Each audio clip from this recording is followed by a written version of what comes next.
Hi, my LinkedIn family. This is my fourth podcast on collaborative canvas with Ankesh Saxena.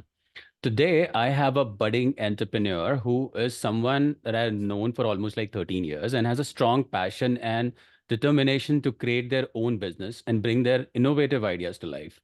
They're constantly seeking opportunities to develop and grow their skills, and they are not afraid to take risks and face challenges. With perseverance and a strong work ethic, a budding entrepreneur can turn their dreams into a successful reality. And I have a great example for you today. I got Ankit Dhanuka, founder of Robas Research, right from Bangalore, talking to me on this very podcast. Welcome, Ankit. Thank you, Ankesh, for having me on this podcast. And, it's pleasure connecting with you once again and speaking about the opportunities in the entrepreneurship world out there. Yeah, I mean, I think we have been talking more about entrepreneurship for a longer period of time. And I think we know each other for almost like 13 years now, ever since you started. I remember back those days when we both were project manager. I can see the inspiration that you have brought on to the board. And this podcast, again, with the topic entrepreneurship, I wanted to let the audience know what exactly the entrepreneurship is and what are basic challenges an entrepreneur face during the aspirations of creating the whole world around himself. So I got about couple of questions for you, and I hope we can draw some attention for the to the people who wanted to become their own bosses, who wanted to start their own company, and this podcast would be helpful for those of them. So, welcome aboard again. And we start with knowing a bit of you first. Sure. Thank you once again for having me, Ankesh, out there. And of course, I've been an entrepreneur for almost 12 plus years now. Started way back in 2012. It was a dream come true right now. At that moment, I really didn't know exactly what we were doing, how to start up. But over the years, over the time, we learned and we grew up out there. The main thing that attracted us, that made us start with Robust was that to tackle the ever-changing landscape of the MR industry out there. That was our goal. That was our understanding that, the MR industry is changing every minute, every time out there. Many people were comfortable with offline research earlier in those days, but there was a shift towards the online research as well. And only large to medium companies, they could afford those market research to be conducted. But there were a lot of smaller players as well, smaller manufacturing companies who wanted to do some kind of a research, some kind of a product fit assessment over there or a catchment area study. That's where we came into the picture. That's where we saw a gap that, these people also deserve that insights that they are trying to build because they are going to be the next Fortuners, the next Fortune companies out there. And that's where we started off. So having that goal is, that's the most important part of it, identifying that gap, and we need to be obsessed with the problem that we are trying to solve. And, solution is something that keeps coming on the way, but problem is something that we have to put all our minds into it and keep doing a lot of research as to which way or which path we have to take. We have to collaborate and listen with others, uh, not just with like-minded people, but also with other skill set people because they put in a lot of ideas, a lot of innovation onto the table out there. So that's where a small introduction about me of what and when we started with Robust Research. Yeah, I mean, I think that's a very good example that you mentioned about knowing other industries as well. Because I remember last year was full of robots traveling here and there across the globe and attending almost every other conference that even I have not heard of. So that looks like, you guys have a very clear vision about what you really wanted to do and how far you can actually go. And no wonder why you have been there for 3 years with as a committee member with MRSI. You got vast amount of knowledge, and I think an entrepreneur should understand what you just mentioned, that there are problems, we should come up with the solutions, and I think those solutions are the utmost necessary arm any entrepreneurship can start with. So I think that's where my first question starts, that a lot of new startup modes that you've seen working and their founders have been emerged over a period of time. it's looked like, very um, close-ended bond with their company because they exactly know what they wanted to do. And there comes, doing everything by yourself. So, the first startup when you and Satish started, you guys were doing almost everything, from project management to bidding and everything. And then eventually you started growing up your team. Did you leave that thing of, giving away the delegations to your team, or do you still micromanage with your own work? Not micromanage in the sense that your entire organization is just looking at every aspect of it. Of course, at a level you probably be looking at certain aspect, but do you think that the not leaving things behind would help you keeping everything with you and not letting everybody take their own brains out? How do you manage those expectations? So that's a good question, Ankesh. Before I jump onto this question, that's a good thing that you mentioned about MRSI and managing committee member on 3 years. That exposure, I just want to talk about that exposure before I jump onto this question. So that exposure was something very different, being on that board, being on that committee members, interacting with so many high level other peoples out there, that opens up a lot of connections, that opens up a lot of learning and understanding that you're not just in your closed dome, you're going out of your dome out there and you're learning what's happening in the MR industry, but in different phases of life out there. There were the brand clients people in the managing committee member, there were the agency people, then the service providers out there, all of them putting across their learning, putting across something betterment, building up the market as a society. Hats off to them, putting things across over there. Now, coming on to your question, whether micromanagement or towards the delegation, when we started, as you rightly said, we were doing everything. We were the peon of the office as well as the boss of the office. So we had to handle everything out there. What I totally believe right now is that it somewhere needs to have a balance of both micromanagement as well as delegation. But you need to know where to step back. You need to have your boundaries that, yes, okay, this is the limit that I'm not going to put my hands into it. Let the team handle it out there, because your team's creativity will come out of it. The team you have chosen, it's you have done the interview, you have brought them on board. So you have to trust them, right? So trusting your team, letting them get that innovation and creativity on the table, I think that's where the delegation really takes place, because that's going to bring the magic into the company. We need to know where we have to stop it. We have to be involved. Yes, we have to have our hands in it, but that step back, that boundary has to be there. So I totally believe a balancing, like people say, life balance, work-life balance. The same Yeah. way it's a balancing between delegation as well as micromanagement. Yeah, I mean, I think that's always good because once you start delegating, I think you get spare time out to think what else we can do. I mean, which is why you were all the around the globe last year, and not leaving any conference unturned. You were there, the entire team was there. So I think there was a global vision for you that, now the things are being settled with the team. I don't have to micromanage my own work. My team is looking after that, and they're giving desired results. So let's focus on other things. Yeah, indeed. Of course, But of course. you did mention about the problem areas. I wanted to understand from you then when you started Robust, what was that first problem that you identified? That now let's start Robust and solve this problem as an entrepreneur. Okay, so the first problem that we identified, like I told earlier also, it was the ever-changing, landscape of the market research industry. People were transitioning from offline to online research. But in India, it wasn't much. People were still towards the offline research out there. Even in international markets, still offline and online go hand in hand. Many people are comfortable with offline research. Many people are comfortable with online research. There was a gap in between that only few companies were doing online research out there. And that's where we saw an opportunity. Okay, let's enter into this market. Let's give the smaller companies, brand clients, an opportunity to explore the research. In today's startup boom, everybody is doing that research in terms of their competition, in terms of analysis, in terms of what's going on in the market out there. So that's where we saw the gap that yes, smaller companies deserve a chance to get a research done. That's where we'll come.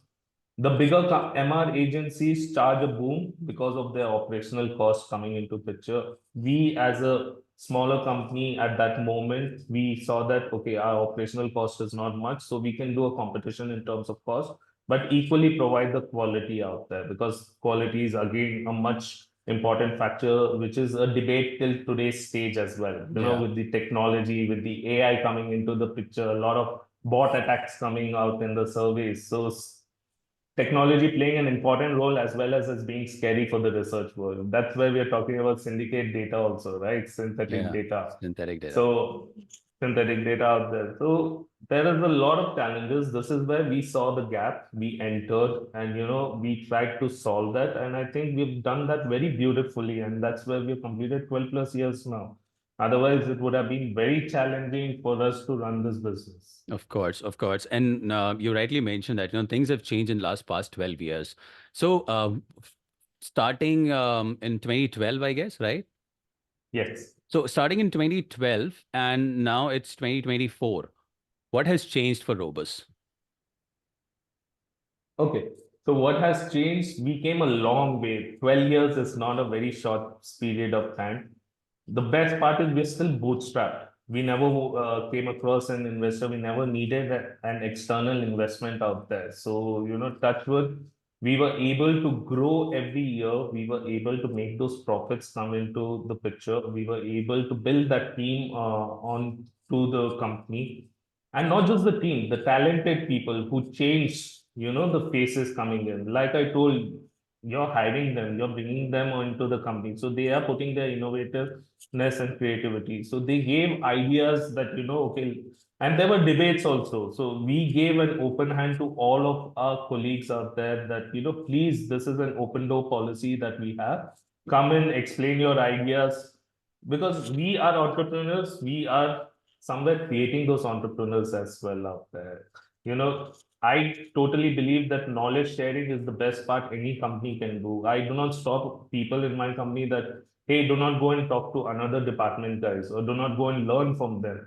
I always tell them, go interact with each other, go learn what are they doing, learn what's happening. Because when you go on a client meeting, when you go to conferences, you need to be jack of all trades over there. Yeah. You somewhere need to know all of them. So Yeah. you start learning from now. If your base is correct, right, then you can conquer the world out there. Exactly, exactly. And you rightly mentioned, I think this probably be answering my next question when you say, go and out and learn.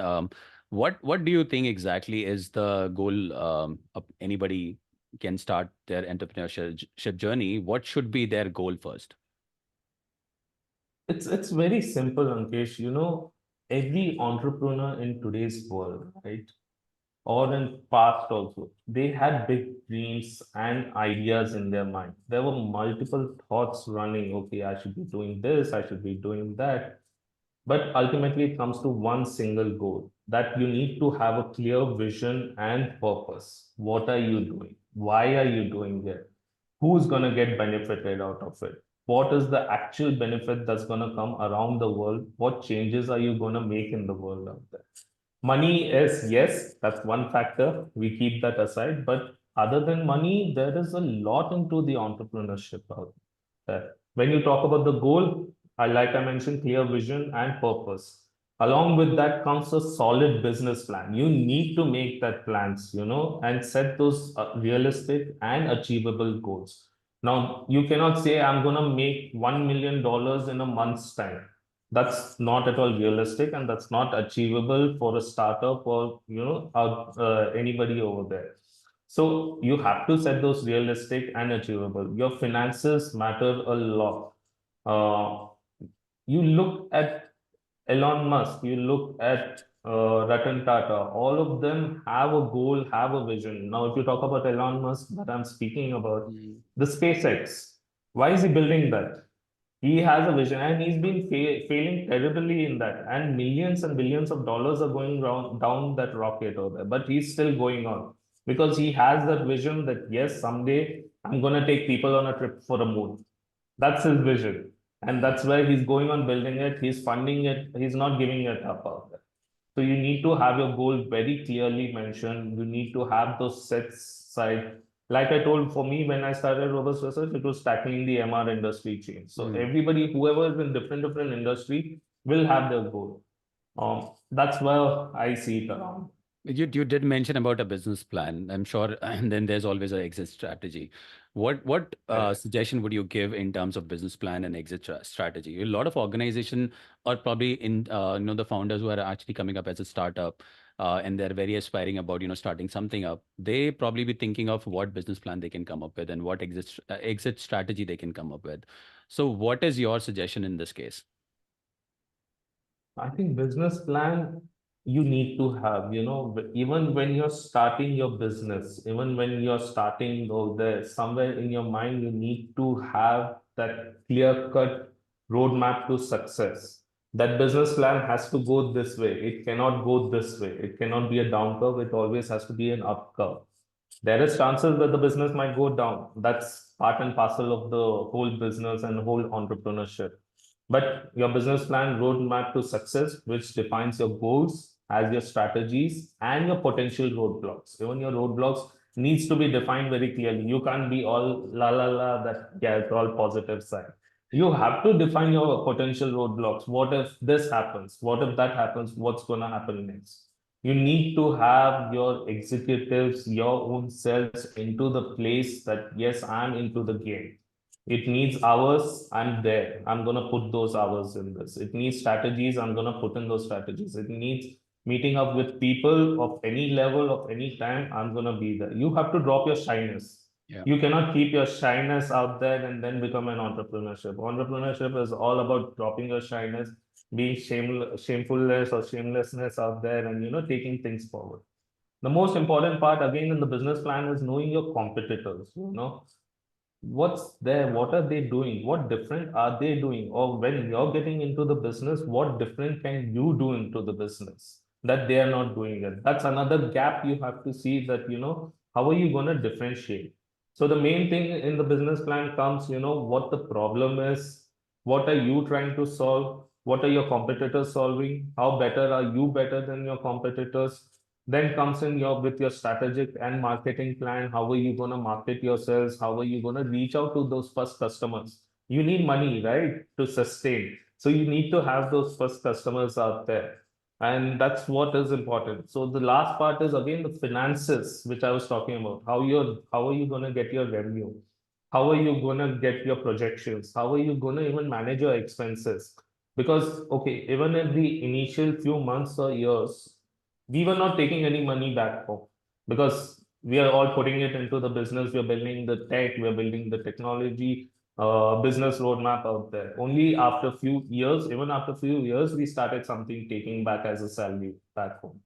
Till then, it was all a family support that's coming in, which is again, the mindset of entrepreneurship. It Yeah. has to be in a peaceful mind where your family is supporting, everybody is supporting.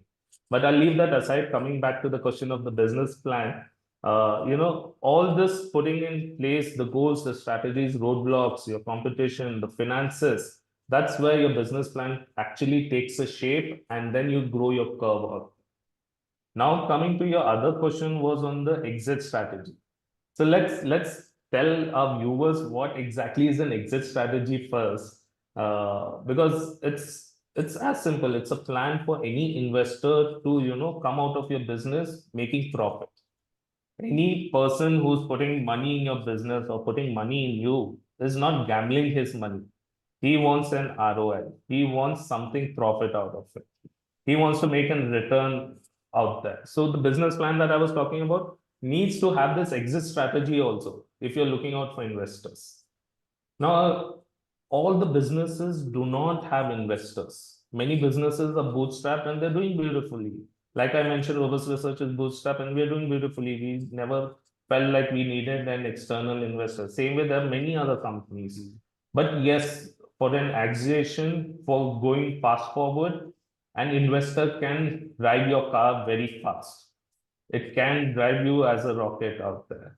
The main important question, why do an investor needs an exit? That's simple. He wants to make money out of it. You give him a good amount of return, 2x, 3x of whatever he puts in. Some people have even got 10x of their returns out there.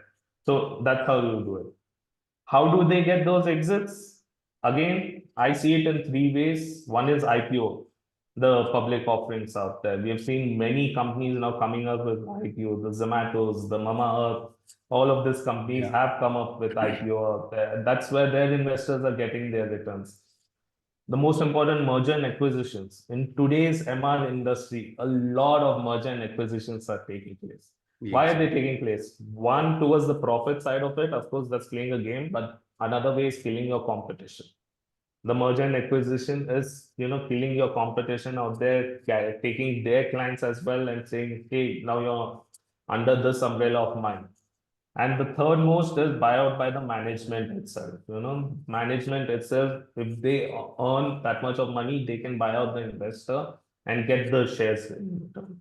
So the business plan needs to have all of this, including the exit strategy. Thank you so much. I mean, I think that's a great deal of thought process and any entrepreneur, any aspiring entrepreneur can actually think of. Because when you have the clarity of your mind where you wanted to head to, you know exactly, how you can plan things ahead. Thank you so much, Ankit, for your time on this. This was quite an insightful conversation, and I'm sure a lot of people would definitely be approaching you to understand. And I think you're already doing these kind of sessions with the newcomers and the Gen Zs of the world. And I've seen a couple of your posts as well where you talk about entrepreneurship by large. So, ladies and gentlemen, this is Ankit Dhanuka from Robust Research. And if you want more time with him about how you can shape up your own career as an entrepreneur, feel free to reach out to him. His details will be in the video at the end of the video. You can find his details there. And this is Ankesh signing off from Collaborative Canvas. And I'll see you in the next video soon. Thank you so much. Thank you, Ankesh. And thank you, everybody, for seeing this. Once again, I'm available. Ankesh is available. Feel free to drop us a message. Yeah. Thank you so much, Thank you, Ankit. Ankesh. Take care. Bye.